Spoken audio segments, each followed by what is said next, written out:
Having an approach to acute kidney injury is going to help you both on the test and on the wards. It's something you're going to encounter a lot, and if you have a framework for approaching kidney disease, it becomes much easier. We're going to go through my approach to acute kidney injury, then we're going to go over some of the diagnostic testing and what you'd look for on labs or imaging to help you decide what the diagnosis is, and then work through a diagnostic tree for acute kidney injury. We're not going to focus too much on any one disease. We'll sprinkle them in here and there. This is mostly an approach and what is the next best step when you identify that the creatinine is elevated. So this is how I see the kidney system. There's a pump, it's the heart, and it pushes blood through a series of pipes. And it's against resistance. So even though the kidneys are below the heart in this drawing, the kidneys are above. Something magical happens that most people don't understand inside the kidney, and out the other side comes urine.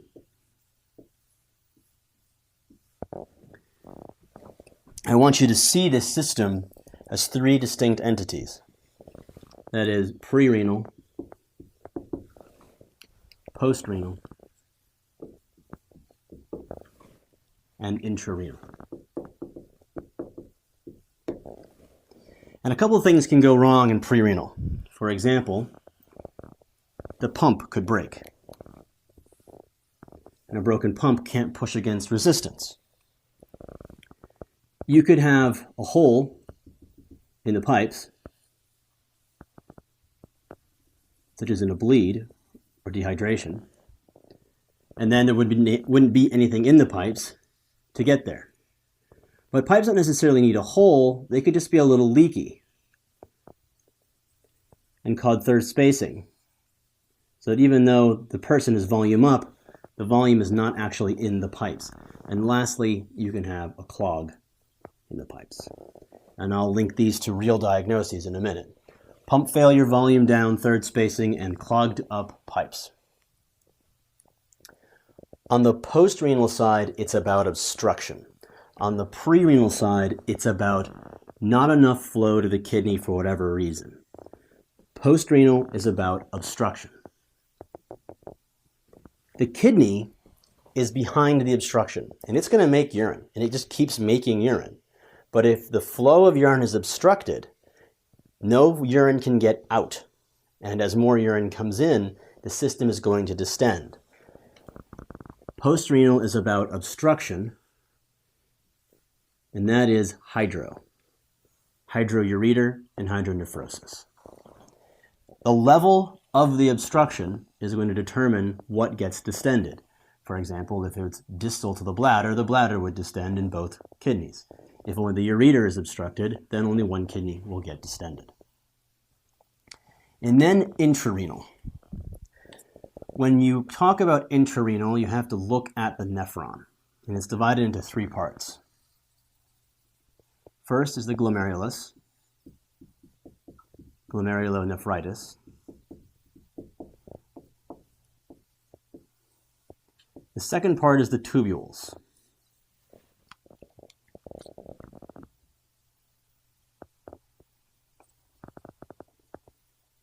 And damage to the tubules is acute tubular necrosis.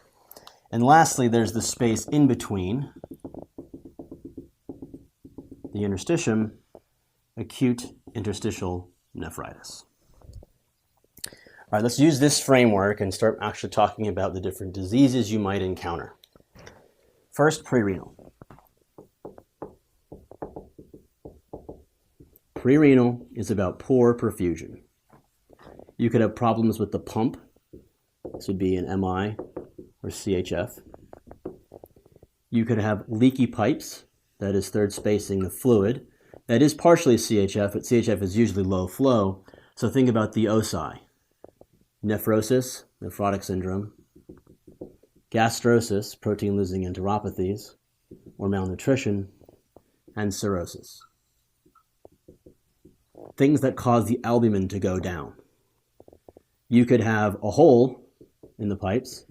That's the 4 Ds, diuresis, diarrhea, dehydration, and hemorrhage. The last one I know is not a D. And then there's the clog, And the clog is either going to be fibromuscular dysplasia, that's going to be the young woman with secondary hypertension and renal failure, versus the old guy who's got renal artery stenosis or atherosclerotic disease.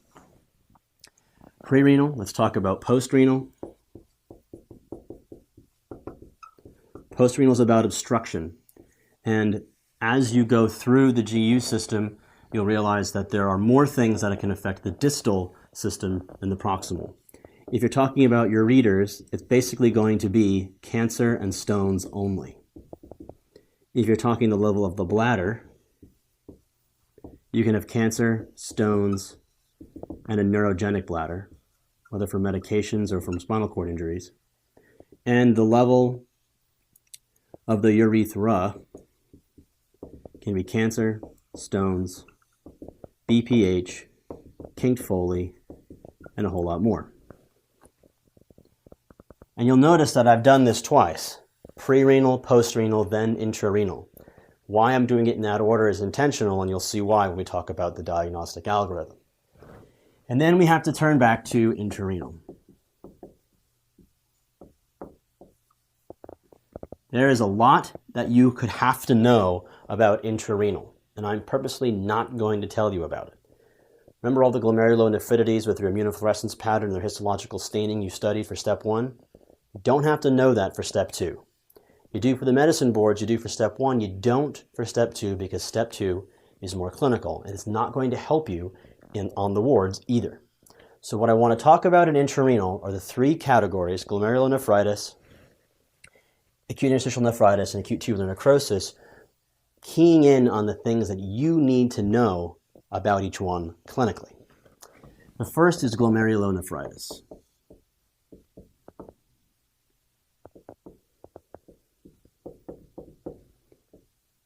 If you see glomerulonephritis, what you should be looking for on the urine is red blood cell casts. And if you see red blood cell casts, think glomerulonephritis. When you see red blood cell casts, what you want to do is make sure you rule out nephrotic syndrome, where you're looking for nephrotic range proteinuria, greater than 3.5 grams per day, increase in the cholesterol, and edema. If we're talking about acute interstitial nephritis, nephritis being an itis, you expect to see inflammatory cells. Look for white blood cell casts, just white blood cells, and eosinophils. White blood cell casts generally means pyelonephritis. Acute interstitial nephritis can be caused by infections, but also look for reactions to drugs, specifically antibiotics. And the ones you're going to really go after are trimethoprim sulfa, penicillins, and cephalosporins. And finally, acute tubular necrosis. An acute tubular necrosis is going to be caused by things that are in the tubules coming into contact with renal cells that are toxic, causing them to die. Now, a lot of things can cause that, but unlike glomerulonephritis and acute interstitial nephritis, where casts are really useful, in acute tubular necrosis, they aren't. And so what they might show you are muddy brown casts, but these are not sensitive nor specific. When you see acute tubular necrosis, think 2 things: ischemia, essentially prolonged or severe pre-renal. This is shock kidney, or exposure to toxins. And the 2 toxins you should pay particular attention to are going to be IV contrast and myoglobin. That is from rhabdo. When you see IV contrast and myoglobin and renal failure, the goal should be vigorous IV fluids. But there's something more about acute tubular necrosis you need to know, and now those are the 3 phases that you're going to encounter. If someone has acute tubular necrosis, you're going to see a prodrome where the creatinine rises. Then you're going to see an oliguric phase where the urine output tanks. and you're going to be dialyzing fluid off of them because they're so overloaded. But then after the oliguric phase resolves, you'll have a polyuric phase, where the urinary output explodes. And instead of trying to remove fluid, you have to give fluid in order to keep up with it. Ideally, what you do is give IV fluids to prevent contrast-induced nephropathy or myoglobin-induced nephropathy in the first place. Now, that was long-winded, and it's going to be a lot less memorization from this point on, but I want you to see how you can take this simple framework and realize all the diseases that come into play. So when someone comes in with an elevated creatinine, what do? What are the diagnostic steps? And this is where pre-renal, post-renal, intrarenal comes in. If someone comes in with an elevated creatinine, the first thing you do is rule out pre-renal. Pre-renal is going to be assessed with a BUN to creatinine ratio, the urine sodium, the fractional excretion of sodium, and if they're on a diuretic of any kind, you can't use the FeNA, so you have to use the fractional excretion of urea. Now the things that tell you this person is pre-renal is a BUN to creatinine ratio greater than 20, a urine sodium less than 10, a FeNA less than 1%, or an FE urea less than 35%. If you have this profile, they are pre-renal. But you're not done, because if you say they're pre-renal, all that means is you had poor perfusion, and you don't know why. So be careful with this. If you say pre-renal and their volume down, you give intravenous fluids. If you say pre-renal and their volume up from one of those overloaded states, you give diuresis. Just because they're pre-renal does not mean give fluids. You have to use the history to decide that. But if these studies don't show you pre-renal, you then rule out post-renal. And post-renal is about obstruction, and you can do that with an ultrasound or a CT scan. And as we discussed, what you're looking for is hydro. Either hydroureter or hydronephrosis. The CT scan is better to be used to look for stones, but the ultrasound is better just to show you that there's hydronephrosis. If you have post-renal, you need to relieve the obstruction, and you can do that with a Foley catheter, if the level of obstruction is bladder or distal, a nephrostomy at the level of the ureter, or surgery. If it's not that, then you're left de facto with intrarenal. And very rarely do you need to go to intrarenal because often acute kidney injury is either pre or post. But what if their disease is intrinsic to the kidney? You're going to use the history and the physical exam to help you out a lot. And then you're going to look at a urinalysis. And that is going to be enough information most of the time to give you a diagnosis. And whatever that diagnosis is going to have a disease-specific treatment. For example, if the person is a diabetic and has glucose and protein in their urine, it's diabetic nephropathy. If they have hypertension and an elevated creatinine, it's probably from hypertension. But every once in a while, you might need to get a biopsy in order to prove what the diagnosis is.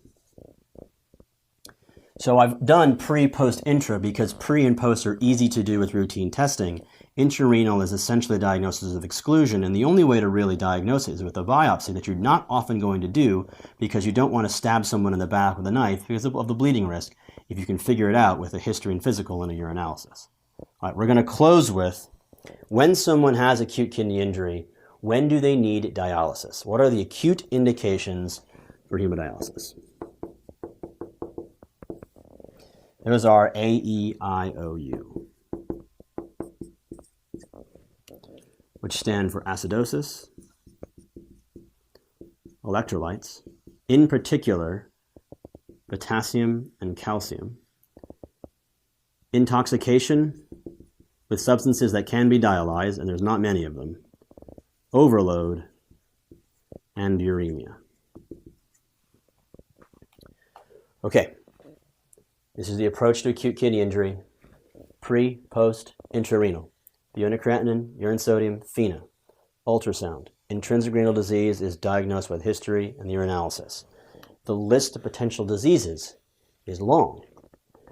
Paying particular attention to the urine showing you casts that help you narrow down which intrarenal disease it is. That's acute kidney injury.